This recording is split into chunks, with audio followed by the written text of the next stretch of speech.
video, I'll show you step by step how to create your own $10,000 AI marketing team in n8n using Claude AI. We'll start by wiring up the entry point, a / command webhook. When a user types something like /summarize in Slack, Slack sends a signed request to your webhook URL. Your workflow listens for that event and treats it as the trigger. Make sure the command description is clear so teammates know it returns a private summary, and confirm your app permissions and request URL are correctly set before moving on. Right after the trigger, the workflow parses the incoming payload.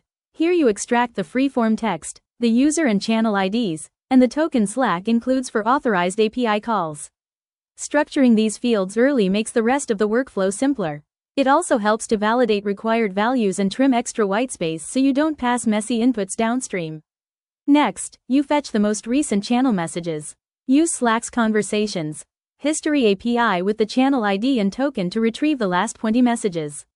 This keeps the summary fast and focused while giving enough context for a useful overview.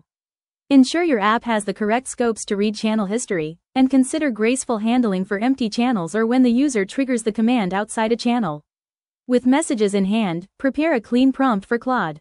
Format each entry with its timestamp and user, in chronological order, and keep the text concise.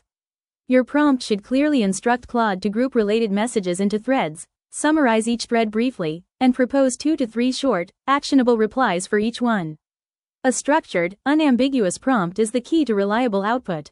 Now send that prompt to Claude for summarization.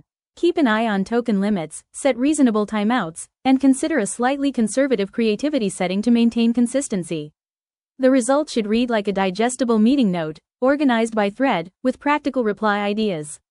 Once you have the summary, convert it to Slack Block Kit. Add a title, introduce each thread with a bold-like heading using Slack's formatting, and place the summaries and suggested replies in clear sections. Test your blocks with Slack's Visual Builder to catch layout issues before users see them.